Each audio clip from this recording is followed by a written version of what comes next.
क्या होती है पॉल्यूशन एनओसी? यदि आप भी factory, industry, hospitals, hotel, resorts, restaurant चला रहे हैं तो आपको जरूरत पड़ सकती है पॉल्यूशन एनओसी की। तो चलिए जानते हैं पॉल्यूशन एनओसी के बारे में कि क्यों है हर बिजनेस को पॉल्यूशन एनओसी की जरूरत।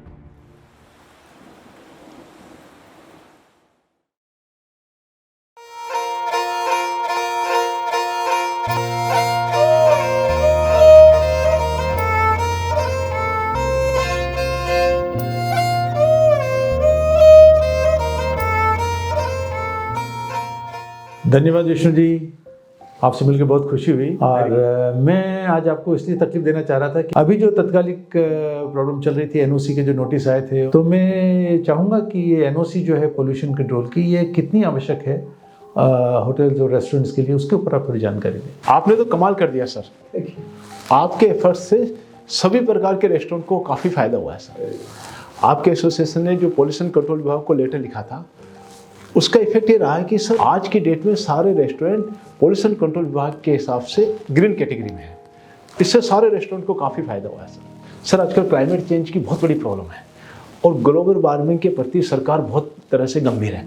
इसलिए हर स्टेट के अंदर पोल्यूशन को कंट्रोल करने के लिए पोल्यूशन कंट्रोल विभाग बनाए गए हैं। और वो पोल्यूशन कंट्रोल विभाग सभी प्रकार की इंडस्ट्रीज, चाहे से मैन्युफैक्चरिंग हो, सर्विस सेक्टर हो, सर्विस सेक्टर के अंदर हॉस्पिटल आ गया, होटल आ गया, रिजॉर्ट आ गया, रेस्टोरेंट आ गया, और नर्सिंग होम आ गया, उन सब के लिए पोल्यूशन की एनओसी लेना कंपलसरी किया हुआ है। तो ग्लोबल वार्मिंग को देखते हुए, क्लाइमेट चेंज को देखते हुए पोल्यूशन कंट्रोल बोर्ड की एनओसी लेना बहुत आवश्यक है। लाइसेंसेस हैं, कितने ज़रूरी हैं, इसके क्या क्या बेनिफिट मिलते हैं, और क्यों किसी को लाइसेंस की जरूरत लेनी पड़ेगी, और कितने सीटिंग रेस्टोरेंट से ऊपर हमको ग्रीन या ऑरेंज कैटेगरी में लाया जाता है, उसके ऊपर आप थोड़ा प्रकाश डालिए। सर मैं आपको ये बताना चाहता हूँ कि पोल्यूशन कंट्रोल विभाग है वो दो तरह की एनओसी जारी करता है। सबसे पहला है कंसर्न टू एस्टेब्लिशमेंट, यानी जब भी आप कोई भी बिजनेस स्टार्ट करना चाहते हैं और आप, तो उसके लिए सबसे पहले हमें पोल्यूशन कंट्रोल विभाग में अप्लाई करना पड़ता है, तो वो हमें कंसर्न टू एस्टेब्लिशमेंट देता है सर। अच्छा, जब आपकी यूनिट एस्टेब्लिशमेंट हो गई, मतलब आपने बना ली और रनिंग कंडीशन में आ गई, तो रनिंग करने से पहले हमें कंसर्न टू ऑपरेट के लिए अप्लाई करना पड़ता है। तो कंसर्न टू ऑपरेट की जो एनओसी होती है वो यदि आपको मिल जाती है तो ये है कि आप जो भी पोल्यूशन कंट्रोल बोर्ड के रूल्स रेगुलेशंस है उनको आप फॉलो कर रहे हैं। सर पोल्यूशन कंट्रोल बोर्ड में जब हम जाएंगे और हम अप्लाई करेंगे उससे फ़ायदा तो यही होगा सबसे बड़ा कि पोल्यूशन कंट्रोल होगा, हम भी धुआं कम करेंगे और उससे वायु में भी शुद्धता आएगी और अच्छा वातावरण बनेगा। लेकिन जब हम लाइसेंस लेने जाते हैं, अप्लाई करने जाते हैं, तो उस समय फिर वो पूछते हैं कि आप किस कैटेगरी में हैं। तो एक आम होटलियर, आम रेस्टोरेंट वाला समझ नहीं पाता वो किस कैटेगरी में, तो उसके ऊपर आप थोड़ा प्रकाश डालिए। सर आपने जैसे पोल्यूशन कंट्रोल विभाग की कैटेगरी के बारे में पूछा है, जब अपन अप्लाई करते हैं तो कैटेगरी के बारे में वो जो पूछते हैं, हाँ। तो हर इंडस्ट्रीज का जो पोल्यूशन का लेवल होता है वो अलग अलग होता है। अच्छा, कुछ इंडस्ट्रीज में पोल्यूशन बहुत ज़्यादा होता है, तो हाँ, कुछ ये तो है। इंडस्ट्रीज में पोल्यूशन कम होता है। हाँ।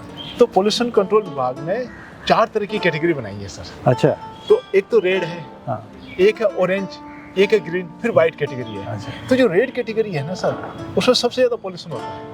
उससे कम जो पोल्यूशन होता है वो होता है ऑरेंज कैटेगरी में, फिर उससे कम पोल्यूशन होता है वो ग्रीन कैटेगरी में। अब हम देखते हैं सर, रेड कैटेगरी में लगभग 78 इंडस्ट्रीज है, वाह, जिसके अंदर लिक्विड मैन्युफैक्चरिंग का है, सीमेंट इंडस्ट्रीज है, और भी जो हजारिया होता है वो उसके अंदर रेड कैटेगरी में आता है। उससे कम कैटेगरी का है वो ऑरेंज कैटेगरी का है। अपन होटल का ले सर, होटल में यदि आपकी 3 स्टार होटल है या 100 रूम से ज़्यादा है तो वो रेड कैटेगरी के अंदर है, और यदि 100 रूम से कम है तो वो ऑरेंज कैटेगरी में है। तो पॉल्यूशन के हिसाब से इसको अलग अलग कैटेगरी में किया गया है। अब हम देखते हैं सर, कुछ इंडस्ट्री ऐसी होती है जिसमें बहुत कम पॉल्यूशन होता है, तो गवर्नमेंट ने उसको वाइट कैटेगरी में लिया है। तो वाइट कैटेगरी में आपको कंसर्न टू एस्टेब्लिशमेंट और कंसर्न टू ऑपरेट की जरूरत नहीं होती है। तो जैसे जयपुर के हिसाब से हम देखते हैं James and jewellery, James and jewellery white category में है। अच्छा, इसी तरह से अगरबत्ती मैन्युफैक्चरिंग का है, क्लिप मैन्युफैक्चरिंग का, जो छोटी छोटी इंडस्ट्रीज होती है जिसमें पॉल्यूशन नहीं होता है, उसको उन्होंने वाइट कैटेगरी में लिया है। लेकिन उनके लिए भी सर आपको कंसर्न टू एस्टेब्लिशमेंट ऑपरेट की तो जरूरत नहीं, बट आपको डिपार्टमेंट में इंटीमेशन करना जरूरी है। सर पोल्यूशन का जो एनओसी लेना है उसके लिए क्या क्या तो डॉक्यूमेंट्स लगेंगे, कितना समय लगता है, क्या चार्जेस लगते हैं, और किसी कारणवश अगर कोई नहीं ले पाता है तो उसके ऊपर क्या जुर्माना है या नहीं है, इन चीज़ों के ऊपर आप थोड़ा विस्तृत ज्ञान दीजिए। आपने सर एकदम सही क्वेश्चन पूछा है। पोल्यूशन कंट्रोल बोर्ड के अंदर क्या 3 तरह की मैंने एनओसी के बारे में बताया था, consent to establishment, consent to operate, उसके बाद में आपको इंटीमेशन लेना है। तो तीनों में अलग अलग तरह के डॉक्यूमेंट लगते हैं सर। सबसे पहले अपन बात करते हैं कि जब भी अपन कोई भी इंडस्ट्री लगाना चाहता है तो कंसेंट टू एस्टेब्लिशमेंट के लिए अप्लाई करेगा। बिल्कुल ठीक है। तो कंसेंट टू एस्टेब्लिशमेंट में जो अप्लाई करते हैं तो उसमें के बेसिक डॉक्यूमेंट की जरूरत पड़ती है हमें। उनका ID proof, address proof, industries का जो उनका रजिस्ट्रेशन की कॉपी है, यदि फूड से संबंधित तो फूड सर्टिफिकेट लग जाएगा, और उनके टाइटल पेपर लग जाएंगे, और जो कंपनी है तो उनका मेमोरेंडम लग जाएगा। तो बेसिक डॉक्यूमेंट की हमें जरूरत रहती है कंसेंट टू एस्टेब्लिशमेंट के लिए। जब आपका कंसेंट, जब आपका कंस्ट्रक्शन कंप्लीट हो गया, तो आप ऑपरेशन शुरू करने जा रहे हैं, तो कंसेंट टू ऑपरेट के लिए अप्लाई करना पड़ता है। तो जो बेसिक डॉक्यूमेंट आपने पहले लगाए तो वो तो लग ही जाएंगे। इसके अलावा कुछ एडिशनल डॉक्यूमेंट अपन को और देने पड़ते हैं सर, कि आपका मैन्युफैक्चरिंग प्रोसेस क्या है, उसका फ्लो चार्ट क्या है, आपने जो एसटीपी लगाया है उसका डायग्राम बनेगा, उसकी वर्किंग कंडीशन क्या है, आपके यूनिट्स के फोटोग्राफ्स लगेगी। तो वो ऑपरेट के समय में वो डॉक्यूमेंट सबमिट करने पड़ते हैं।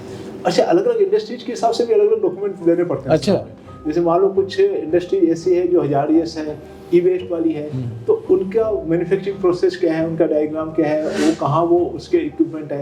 अच्छा, जब कंसेंट टू ऑपरेट के लिए हम अप्लाई करते हैं तो जो आपने इक्विपमेंट लगाए हैं उनकी फोटोग्राफ्स भी जाती है। अच्छा। उनका प्रोसेस भी जाता है, वो सारी चीज़ें हमें लेना पड़ता है। और कुछ इंडस्ट्रीज के लिए तो हमें एक अलग से रिपोर्ट लेनी पड़ती है। अच्छा। वो सारे डॉक्यूमेंट हम लगाएंगे तो हमें ये सारे एनओसीस हो जाती है, कंसेंट टू एस्टेब्लिशमेंट हो जाता है, कंसेंट टू ऑपरेट हो जाता है। अब यहाँ तक अपन चार्जेस की बात करते हैं, तो जब हम ये अप्लाई करते हैं तो उसमें एक सीए सर्टिफिकेट लगता है। हाँ। वो आपको बताता है कि आपका इन्वेस्टमेंट कितना है। अच्छा। आपका लैंड में, बिल्डिंग में, प्लांट एंड मशीनरी में इन्वेस्टमेंट कितना है। अच्छा, एक सबसे बड़ी मजेदार चीज़ ये है कि आपको बहुत ध्यान रखना है, जैसे अपने होटल इंडस्ट्रीज के लिए, होटल इंडस्ट्रीज से एयर पोल्यूशन होता है डीजी सेट से।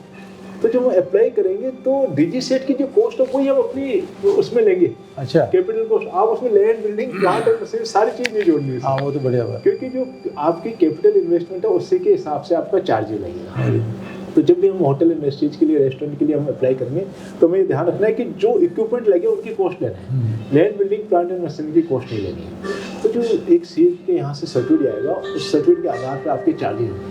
अच्छा, अभी पोल्यूशन कंट्रोल डिपार्टमेंट वालों ने एक नई चीज़ और शुरू कर दी है कि आप कोई भी फाइल लगाएंगे तो आपकी पहले प्री स्क्रीनिंग होगी, और उसके लिए एक नॉमिनल चार्जेस लेते हैं, 1000 के करीब लेते हैं, और अलग अलग इंडस्ट्रीज के हिसाब से मैक्सिमम 2000 रुपीज़ चार्जेस लगते हैं। कि आप 2000 रुपीज़ चार्जेस जमा करा दीजिए, आप डॉक्यूमेंट लगा दीजिए, उसकी प्री स्क्रीनिंग होगी। प्री स्क्रीनिंग होने के बाद वो आपका डिमांड बता देगी कि आपको इतना जमा कराना है, उसके बाद में आपकी एनओसी जारी हो जाएगी। पोल्यूशन कंट्रोल बोर्ड की एनओसी लेना बहुत जरूरी है, मैंडेटरी है, सभी व्यक्ति को एनओसी लेनी चाहिए। यदि वो एनओसी नहीं लेते हैं तो 5000 रुपीज़ पर डे तक का भी उनके ऊपर चार्जेस जुर्माना लग सकता है। जो चर्चा हम कर रहे हैं पोल्यूशन एनओसी के लेके, ये बहुत बढ़िया आपने ज्ञान दिया, इसके ऊपर सारी चीज़ें डिटेल से बता रहे हो आप। लेकिन कई बार क्या होता है कि आदमी एनओसी ले लेता है और फिर उसको रिन्यू कराना रह जाता है, उसका कई बार भूल जाता है, क्योंकि इतने सारे लाइसेंस रिन्यू कराने होते हैं। तो उसके ऊपर क्या पेनल्टी है, उसका क्या प्रावधान है, या फिर क्यों नहीं हम सरकार से निवेदन करें कि लाइसेंस भी 10 साल के लिए कर दें? जितनी भी एनओसी जारी होती है तो गवर्नमेंट को क्या करना चाहिए कि उसको मैक्सिमम पीरियड के लिए इशू करना चाहिए। हाँ। ताकि जो जितने बिजनेस वाले हैं तो वो अपना बिजनेस में ध्यान दें। हाँ। उनको ये नहीं कि एवरी ईयर उसको रिन्यूअल कराना है। हाँ। तो गवर्नमेंट को ये करना चाहिए कि जो भी होटल इंडस्ट्रीज को है और दूसरी इंडस्ट्रीज को है, तो लाइसेंस का जो पीरियड है वो कोशिश करके मैक्सिमम रखना चाहिए। और ईज ऑफ डूइंग बिजनेस के लिए भी जरूरी है कि कम से कम जो भी लाइसेंस मिल रहा है वो मिनिमम 10 ईयर्स के लिए मिले, ताकि 10 ईयर्स तक जो बंदा बिजनेस कर रहा है, हाँ इसमें हो सकता है कि डिपार्टमेंट अपनी कंप्लायंस रख ले, लेकिन जो उसको मिनिमम 10 ईयर्स के लिए होना चाहिए। तो हमें जो भी एनओसी मिली है सर, तो उसका टाइम से रिन्यूअल होना जरूरी है।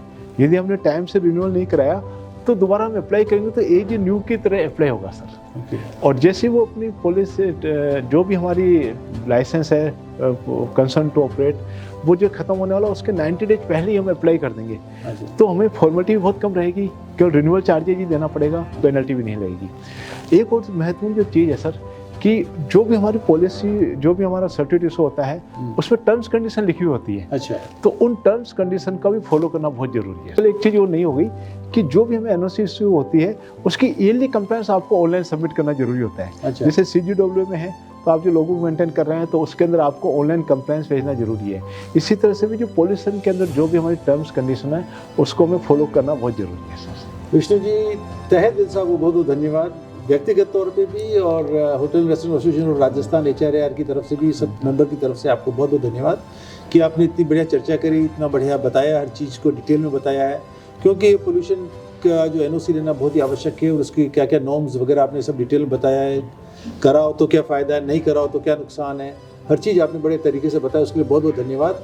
और मैं आशा करूँगा कि जो नए नए टॉपिक इंडस्ट्री के आते रहेंगे उसके ऊपर हम चर्चाएं करते रहेंगे, ताकि सब मेंबर्स को और पूरी इंडस्ट्री को, राजस्थान को उसका बेनिफिट मिल सके, उनके लिए सहूलियत हो सके कि वो लोग कैसे इस प्रॉब्लम के लिए अप्रोच करें और कैसे उसका समाधान करें। तहे दिल से आपका बहुत बहुत धन्यवाद। I must thank you very very much. Thank you sir.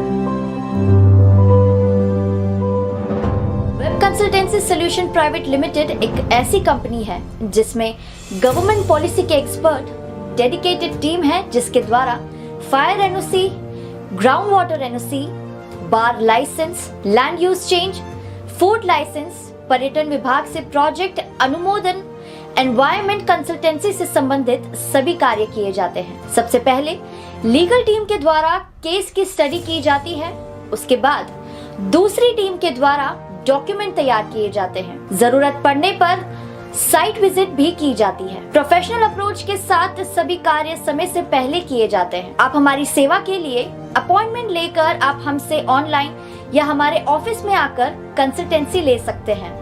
Appointment के लिए आप हमें नीचे दिए गए नंबर्स पर कॉल भी कर सकते हैं। गवर्नमेंट पॉलिसी से संबंधित सभी प्रकार की जानकारी की अपडेट के लिए आप आज ही हमारे चैनल को सब्सक्राइब करें और बेल आइकन दबाएं, ताकि आपको समय समय पर जानकारी मिलती रहे।